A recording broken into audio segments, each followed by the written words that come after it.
હવે હાલો મિત્રો, જય માતાજી. હવે આગળનો ટોપિક આપણે જોઈએ કે ભાઈ પાઘડીના મૂલ્યાંકનની જરૂરિયાત. હવે પાઘડીના મૂલ્યાંકનની શા માટે જરૂરિયાત છે? તો પહેલી વસ્તુ છે, ભાગીદારો છે એને કોઈ પ્રવેશ આપો, કોઈ નિવૃત્ત થાય, ભાગીદારી પેઢી છે એનું સંયોજન થાય, અથવા તો ભાગીદારી પેઢી છે એ કંપનીની અંદર રૂપાંતર થાય તો પાઘડીના મૂલ્યાંકનની જરૂરિયાત ઉદ્ભવે છે. હવે આપણે જોઈએ કે ભાઈ કયા કયા કિસ્સાઓની અંદર છે પાઘડીનું મૂલ્યાંકન જરૂરી છે. પહેલા જોઈએ કે ભાઈ વર્તમાન સમયની અંદર વર્તમાન જે ભાગીદારો છે એમાં નફા નુકસાનના પ્રમાણમાં ફેરફાર કરવામાં આવે. શેમાં ફેરફાર કરવામાં આવે મિત્રો? નફા નુકસાનના પ્રમાણની અંદર ફેરફાર કરવામાં આવે તો ફેરફાર કરવાના કારણે થઈ પાઘડીની શક્યતા વધી જાય. કારણ કે ત્યાં કોઈને પ્રમાણ છે એ વધતા ઓછે થાય તો કેટલી પાઘડી છે ગુમાવે છે, કેટલી લાગી પડે છે. એટલા માટે જે વર્તમાન ભાગીદારો છે એના નફા નુકસાનના ફેરફારના કારણે પાઘડી પર અસર કરે છે. બીજું જોઈએ કે ભાઈ નવા ભાગીદારનો પ્રવેશ. તો કોઈ નવો ભાગીદાર છે તમે ઇન્વોલ્વ કરો છો, ઇન્વોલ્વ કરવાના કારણે એને કેટલી પાઘડી લાગી એ નક્કી કરવા માટે તે પાઘડી ઉદ્ભવે છે. નવો ભાગીદાર જ્યારે દાખલ થાય છે પેઢીની અંદર ત્યારે એને પ્રથમ મૂડી લાવવાની હોય છે. ત્યારબાદ જે વર્ષોથી તમને લાભ મળે છે કે ભાઈ જે તમે પેઢી ઊભી કરી છે એનો લાભ છે, નફાનો લાભ જે તમને મળે છે તો એ લાભ છે એ નવા કોઈ ભાગીદારને મળવાનો છે. તો મળવા માટે એના માટે એને કેટલી રકમ આપવી પડશે તો એને પાઘડી તરીકે ઓળખવામાં આવે છે. ત્રીજી વસ્તુ છે કે ભાઈ વર્તમાન ભાગીદારી પેઢીમાંથી કોઈ ભાગીદાર નિવૃત્ત થાય. માની લો કે કોઈ નિવૃત્ત થાય છે તો પોતાનો હિસ્સો શું કરે છે? ગુમાવે છે. તો એને કેટલી રકમ તમારે આપવી પડશે એના માટે તે પાઘડી ઉદ્ભવે છે.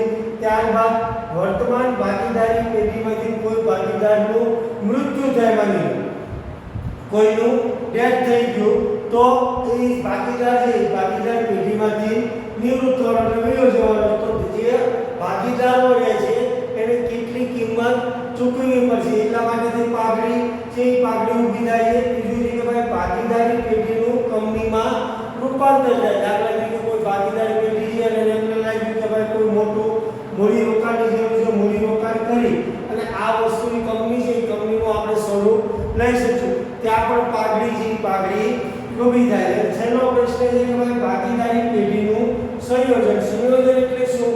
કે ભાઈ કોઈ બે ભાગીદાર છે, ભાગીદારી પેઢી છે એ પેઢી બંને કોમ્પ્રોમાઇઝ કરી અને નવી પેઢી ઉત્પન્ન કરે અથવા તો કોઈ પેઢી છે એ ભેગી થઈ નવી પેઢી ચાલુ કરે તો એને સંયોજન તરીકે ઓળખવામાં આવે છે. ત્યાં પણ તમારે છે એ ભાગીદારી પેઢી ઉદ્ભવે. હવે આપણે જોવાનું છે કે ભાઈ પાઘડીને મૂલ્યાંકનને અસર કરતી પદ્ધતિ કે કઈ પદ્ધતિઓ છે પાઘડીના મૂલ્યાંકન. તો પહેલી વસ્તુ જે પાઘડી છે એ પાઘડી મૂલ્ય નક્કી કરવા માટે ખાસ પદ્ધતિઓ છે. ખાસ પદ્ધતિઓ એટલા માટે છે મિત્રો કે જે અપેક્ષિત નફો જે ધંધાનો નફો કરવાની ક્ષમતા છે એ કેટલા વર્ષ માટે છે અને ભવિષ્યમાં આ નફો છે એ નફો તમે કેટલો જાળવી શકશો, જળવાઈ રહેશે ભવિષ્યની અંદર. એટલા માટે તે જુદી પદ્ધતિઓ આપેલી છે. આ પદ્ધતિની અંદર 4 પદ્ધતિઓ છે. પહેલી આપણે જોઈએ કે ભાઈ સરેરાશ નફાની પદ્ધતિ. બીજી છે ભારિત સરેરાશ નફાની પદ્ધતિ. બીજી પદ્ધતિ આપણી આવે છે ભારિત સરેરાશ નફાની પદ્ધતિ. ત્રીજી એક પદ્ધતિ આવે છે અધિક નફાની પદ્ધતિ. ત્રીજી કઈ પદ્ધતિ આવે છે મિત્રો? અધિક નફાની પદ્ધતિ. અને ચોથી છે નફાના મૂડીકરણની પદ્ધતિ. હવે આ 4 પદ્ધતિ છે એ 4 પદ્ધતિ વિશે આપણે સમજવાનું છે, જે વિગતવાર આપણે આગળ સમજશું. ઓકે, જય માતા.